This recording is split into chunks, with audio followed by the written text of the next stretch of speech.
Ocean Drive's films with Eclipse Dine-In Cinemas Bundoran. Now serving pizza, hot dogs, ice cream and more to your seat. Find out more at eclipsecinemas.com. Collie, sir, how are things? Wonderful. It's been quite the day, to be honest with you. Am I on air? You're on air, yes. We have to be careful what we say now.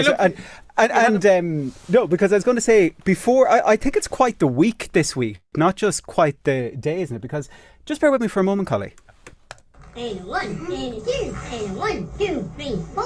Happy birthday to you. Happy birthday to you. Happy birthday,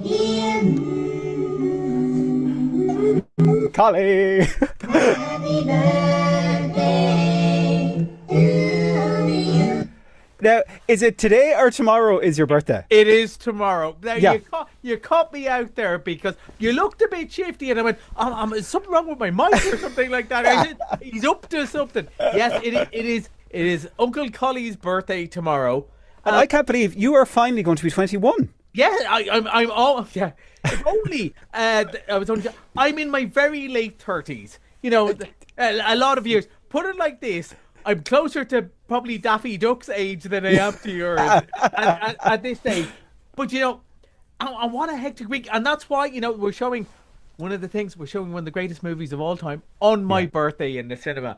Amazing. I had very little influence on that, but I'm claiming it as a win. Because when you get to my age, you got to claim it. And, you know, I was just thinking beforehand, you know, here's another good sign. Today is the first day of doing this. In the last, say, 6 months, I had to close the curtains back here because it's too bright outside and it ruins the Zoom. And I went, amazing. That's a good pre-birthday sign as well. Everything's sort of looking up, even as, so does my age go up. But yeah, Where would you like to start today, Paddy?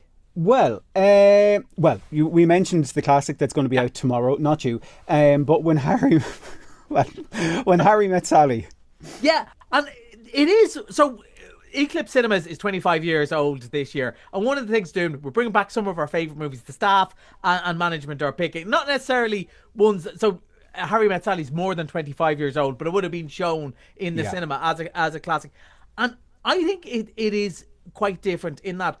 So I am a big believer in that there aren't just boys' movies or girls' movies or whatever. But there's no doubt a lot of movies would skew one or the other, right? Yeah. Tend to be mostly women, mostly men, or whatever.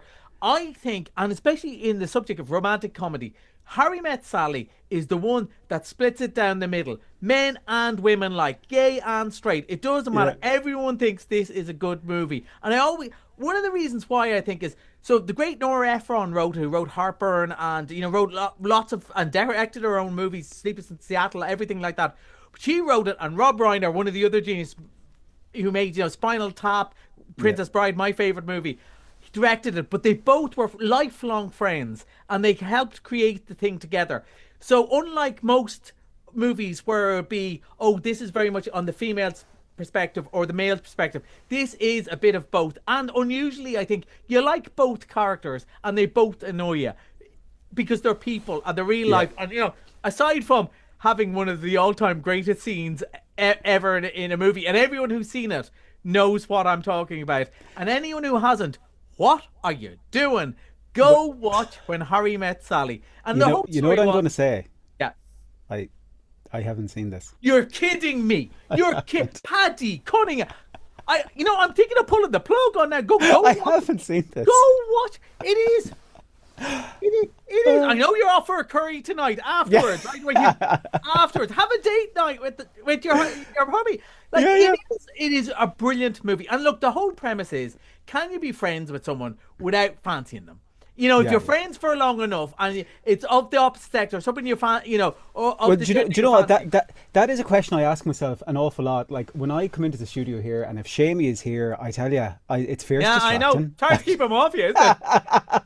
It gets out there. But the whole idea is, you know, just can you have that close relationship? And they're kind of swapping stories, and they're telling each other, they're soulmates, and they're kind of telling each other about various partners and stuff like that. But also, here's the important thing: it's just really funny, and it's not madcap funny in the way that oh, here's the crazy friend who has a ferret at home and all that. The way most romantic comedies are, it is the true things that happen in life, and we all have stories like that. And go, and then I said this, and what happened, and it is just a brilliant, timeless comedy because there's lots of stuff about it's even pre-pager, and about people rigging each other on their bedside phones and stuff like that.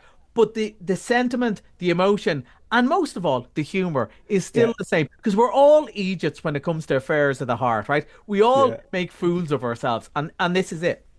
Amazing, love it. So the next one now, I did go to try and get a trailer for this next one, and I was in about 2 seconds. I was like, nope. That's not for radio play.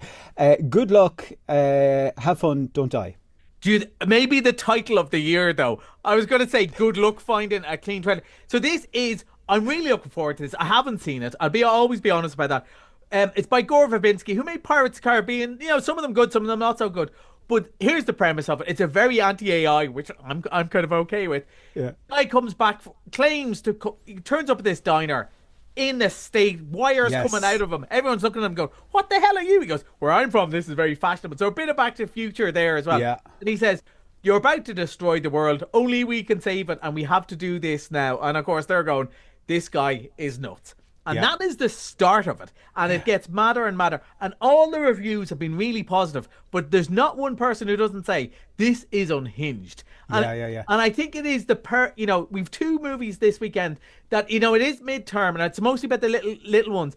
But like teenage Collie would have absolutely adored going to the cinema on a Friday night to see this. It's going to be wild. It's a bit Groundhog Day. It's a bit stuff like 12 Monkeys and stuff like that. Can you go back in time and change the butterfly effect? If you go back to change one thing, are you going to make it worse? Sam Rockwell, who I always think is brilliant, whether it was in stuff like Moon or 3 Billboards Outside Ebbing or my own favourite, Galaxy Quest, he's always brilliant presence, and he's the perfect guy for this. This looks great fun. Yeah, now the next one, and actually when I was watching the trailer for this did get my attention, and this, even within the first few seconds, I was like, ooh, this is something I'd watch now. Yeah. We're getting a temperature breach alert from the decommissioned facility. This thing is spreading. Some of us have encountered this before. I gotta get out of here. Do you know what? I can relate to that so much. I was having an argument in my brain with it. That's very me. Yeah. But Joe Keery, is that him from Joe Stranger Keery. Things? Yeah. Who I think, Millie Bobby Brown has kind of broken through from Stranger Things, but she's kind of got our Netflix deal. I think he's probably the one most likely to become a star outside of it. And also, Liam Neeson. Neeson, who, has done a bit of comedy in the past. Of course, did The Naked Gun last summer, which I thought was great. And here he is. Because, look, he's the best at doing deadpan. That's what you want. So this gives me one of my favorite movies of about 10 years ago was Zombieland. Same sort of gave me the same sort of feeling of it. So it is a horror. So these guys, there's some sort of storage.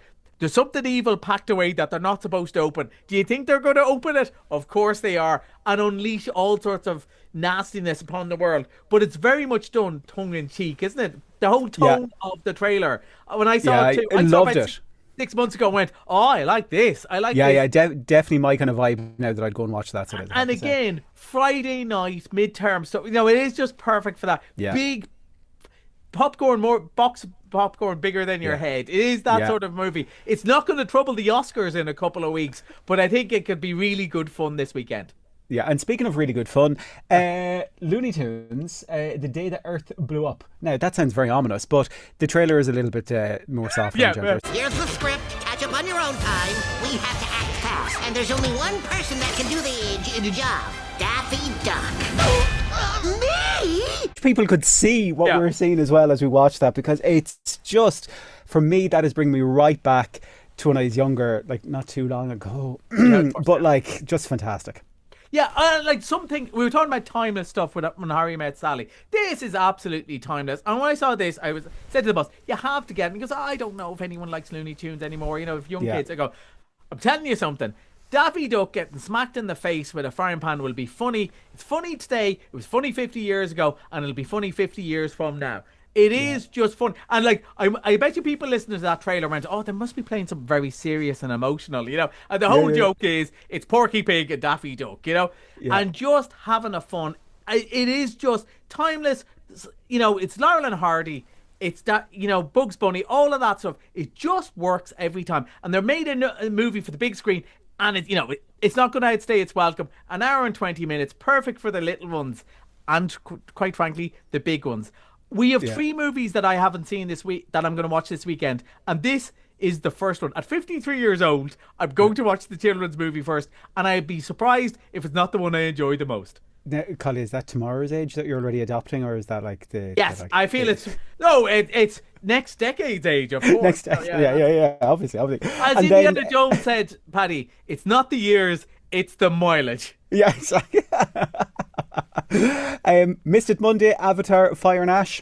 Yeah, so one of our regular customers went to see this a couple of weeks ago and put a post up on Facebook and said, very enjoyable tosh. And I don't think I could beat that for a review, because that's exactly what it is. It is absolute tosh and it's too long, but it's also great crack and nothing looks like it and nothing is like it. And you know what? Everyone said, oh, he's making another one. This one will flop. No, it didn't. It made billions. Yeah, no, brilliant. Collie, as always, thank you so much, sir, and have an absolutely wonderful birthday. I hope you get loads of cake and popcorn and get to put the feet up and loads of all the nice stuff. Thanks, Paddy. You've made it already. You charmer, yeah. And of course, Collie will be back with us again next Thursday with Shamey.